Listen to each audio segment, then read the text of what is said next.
Priyadarshini madam, yes, आपण television क्षेत्रात एक कॉमेडी इमेज मध्ये आला, तर हा चित्रपट सिरियस करताना कसं काय वाटतं? मला वाटतं सिरियस कॉमेडी याच्यापेक्षा भूमिका काय आहे ते महत्त्वाचं आहे माझ्यासाठी. आणि हास्य जत्रेतलं काम आणि या सिनेमातलं काम हे कम्प्लिटली वेगळं आहे. म्हणजे माध्यमच खूप वेगळी आहेत, त्याच्यामुळे माध्यमांप्रमाणे गरजेप्रमाणे ती भूमिका साकारणं आणि तशा पद्धतीचा सूर एनर्जी लावून ते काम करणं हेच आय थिंक ॲक्टरचं काम आहे. तर मला असं वाटत नाही की हास्य जत्रेतल्या इमेज सारखं काहीतरी या सिनेमात आहे. हे खूप वेगळं आहे, रॅदर सिरियस काम आहे. दोन्हीकडे कुठेच असं कॉमेडी झोन नाही आहे या सिनेमामध्ये. आणि त्यात दोन वेगवेगळी पात्र आहेत. तर मला वाटतं मजा येईल प्रेक्षकांना. भूमिका करताना काही तयारी करावी लागली? तयारी अर्थात प्रत्येक भूमिका करण्यासाठी तयारी करावीच लागते.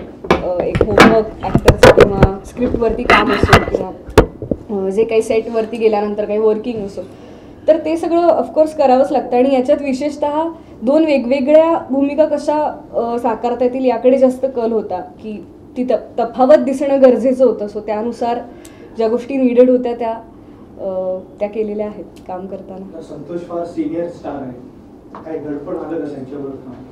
हो, सुरुवातीला आलं होतं. नाव ऐकलं तेव्हा दडपण आलं की रोमॅन्टिक हिरो म्हणून कसं काम करायचं.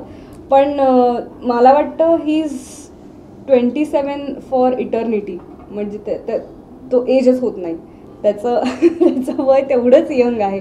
आणि त्याची एनर्जी एवढी फ्रेश असते सेटवरती की असं कुठेच वाटत नाही की तो एवढा मोठा स्टार आहे किंवा त्याचं सगळं स्टारडमचं बॅगेज तो बाजूला ठेवून तो काम करत असतो. आणि त्याने खूप कम्फर्टेबल केलं मला सेटवरती. किंवा मी कधी दडपणात दिसले तर तो रिलॅक्स करायचा की चिल आपण निवांत करू, सीन काही टेन्शन घेऊ नकोस वगैरे. त्यामुळे it was a pleasant experience working with Santosh dada. Thank you ma'am. Sir, तुम्ही जेव्हा एक संकल्पना कथेची ऐकली कुठून तुम्हाला ऐकवली, त्यात तुमच्या मनात असं चॅलेंजिंग वगैरे काही निर्माण झालं का की ही भूमिका मी ॲक्सेप्ट करतोय? आतापर्यंत तुमची भूमिका वेगवेगळ्या पद्धतीने पाहिली आहे, तर आता नवीन चॅलेंजिंग तुम्ही कशी काय तयारी करण्याची? नाही, मी तेच मगाशी सांगितलं की आत्तापर्यंत ज्या भूमिका मी जास्तीत जास्त, असं नाही की मी रोमॅन्टिक केलं नाही, शर्यत केलं होतं मी सिनेमा, त्याच्यात ती बऱ्यापैकी रोमॅन्टिक थोडीशी इमेज तो ट्रॅक होताच माझा. किंवा मोर्यामध्ये पण होतं माझं एक रोमॅन्टिक ट्रॅक, पण असा हार्डकोर प्रॉपर असा क्लीन शेविन आणि कम्प्लीट वेगळा व्हेरी आपण म्हणू लव्ह बॉय इमेज वगैरे, तसं मला वाटतं या सिनेमात मी पहिल्यांदा करतोय. आणि चॅलेंज मला काही फार वाटलं नाही, कारण मला म्हणजे मी असं काही कमी लेखत नाही कोणाला चॅलेंज, कारण मी स्वतःला विचार करत नाही, कारण मला त्याच्याशिवाय दुसरं काही येत नाही ॲक्टिंगशिवाय. त्यामुळे माझ्यासाठी ते चॅलेंज कधीच नाही आहे. त्यामुळे मला वाटतं की मी फक्त त्याच्यावर जास्त मेहनत कशी करता येईल, काम कसं करता येईल, आणि ते मला आवडलं आहे तर जर जी गोष्ट मला आवडली ती लोकांना कशी आवडेल, त्यांच्यापर्यंत मी कशी पोचवेल याचा मी जास्त प्रयत्न करत असतो. त्यामुळे मग त्या सगळ्या प्रयत्नात असताना मला माझ्या कामाचं कधीच टेन्शन येत नाही. पुन्हा एकदा की मला दुसरं काही येत नाही, त्यामुळे मला दुसरं काही टेन्शन येत नाही हे काम करताना.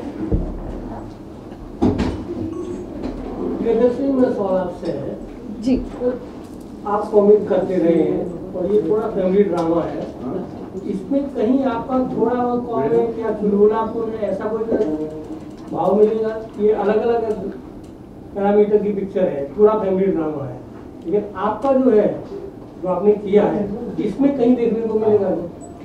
मराठीत उत्तर देऊ ना?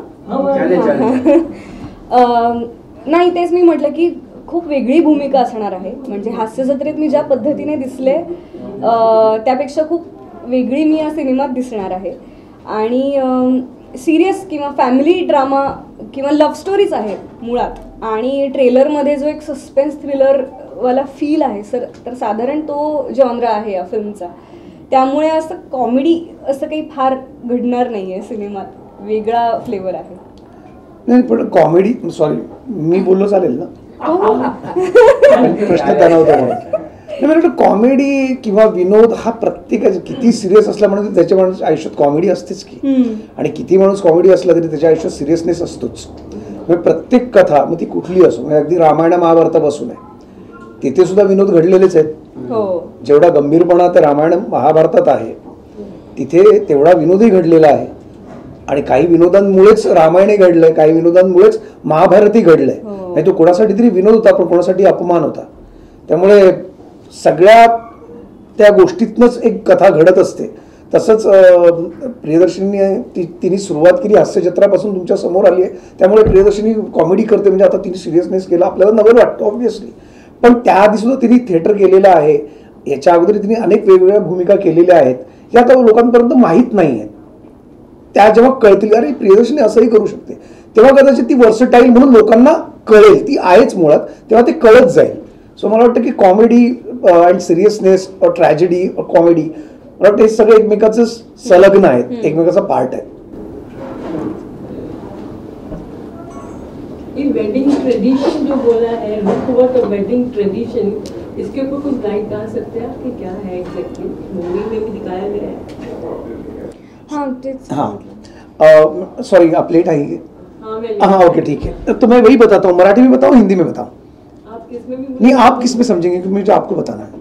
हिंदी में बताइए. हाँ तो आप समझ पाएंगी. तो ठीक है मैं आपको हिंदी में समझाता हूँ क्योंकि आप ताकि आसानी से समझ जाए. मैडम रुखवत ये मराठी वर्ड है जो मराठी संस्कृति में होता है. शायद हिंदी में भी होगा क्योंकि जब लड़की की शादी होती है तो वहाँ पे एक डेकोरेटिव कुछ रखा जाता है. वहाँ पे मतलब लड्डू होते हैं बड़े बड़े या छोटे, हम फल जो होते हैं उसके कुछ पंछी बनाते हैं, कुछ एनिमल्स बनाते हैं, या छोटे छोटे घर बनाते हैं, या रंगोली होती है वहाँ पर, या कुछ स्टिचिंग किया हुआ कुछ अच्छा सा आर्ट वर्क होता है. तो वो जो सब चीज़ें होती हैं वहाँ पर वो मतलब वो बताती है कि जो लड़की है उसमें कितने गुण अच्छे हैं, वो क्या क्या सीखी है अपने घर से. उसका वो एक बायोटा होता है कि वो लड़की अच्छा खाना बनाना भी जानती है, वो अच्छा कुछ आर्ट वर्क करना भी जानती है, वो बहुत कुछ अच्छी तरह से उसको सब शी इज एक्सपर्ट इन दिस. वो बताते हैं उनके घर वाले और लड़की की तरफ से विजुअल्स नॉर्मल जो छोटे छोटे हम आर्ट वर्क बनाते हैं. और उसी के साथ उस लड़की के उसकी जो आगे वाली लाइफ है, उसकी मैरिड लाइफ है, उसके कुछ सपने होते हैं उसमें जो उसने देखे होते हैं, उसके घर वालों ने देखे हैं, उसने देखे हैं. और वहां जाकर अभी उसमें बताया जाता है कि ये लड़की जो लड़की है उस घर से जा रही है, जो आज तक इस घर में थी, उस पर जो संस्कार हुए हैं, जो जिस तालीम से गुजरी है वो बहुत अच्छी है.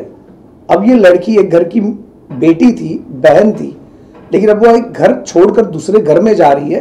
अब वो उस घर की बहू होने वाली है, किसी की माँ होने वाली है, किसी की बीवी होने वाली है. तो जो संस्कार जो तालीम उसे यहाँ दी गई है और वही तालीम वही संस्कार वो लेके दूसरे घर जा रही है. तो ये सिंबॉलिक है रुखवत. और रुखवत रिलेटेड है एक रिलेशनशिप से भी है, हस्बैंड वाइफ का रिलेशन, एक मैरिड लाइफ रिलेशन जो होता है उससे भी मायने रखता है ये रुखवत. सर एक क्वेश्चन है आपसे. ठीक है आपने जो भी सबको बोल ही दिया है, एक ऑडियंस के लिए एक मैसेज दे दीजिए आप दोनों कि फिल्म का क्या मैसेज है यंग जनरेशन के लिए सामाजिक, और ये कब किस तारीख रिलीज हो रही और आपको आना है. मैं सही बोलूँ इसमें ना कोई मैसेज नहीं है सर. ये कहानी है दो, एक लड़का एक लड़की जो अपना प्यार पाना चाहते हैं और अपना प्यार पाने के लिए किसी भी हद तक जा सकते हैं, और ऐसी हद तक जाते हैं कि वो भगवान को भी मानना पड़ता है. और भगवान किस तरह से मानते हैं, किस तरह से उनको दुआएं देते हैं, वो आपको इस फिल्म में पता चलेगा.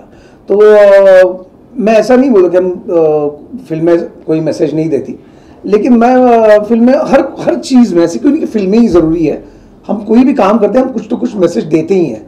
लेकिन कभी भी पता नहीं चलता कि हम मैसेज दे रहे हैं या नहीं दे रहे. शायद सामने वाला कुछ ले ले, उससे मैसेज ले ले. तो मैं मानता हूँ कि ये फिल्म जो रुखवत है ये सिर्फ एंटरटेनमेंट है, मनोरंजन है. अगर इसमें से अगर कोई मैसेज मिल रहा है यंग जनरेशन को तो बहुत अच्छी बात है हमारे लिए.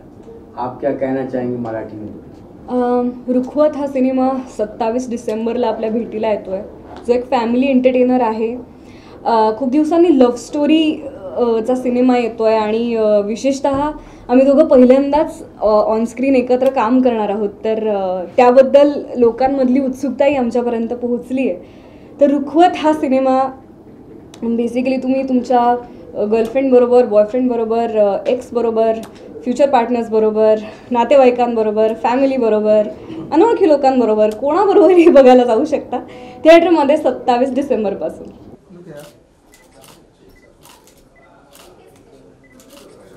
Okay thank you. Just on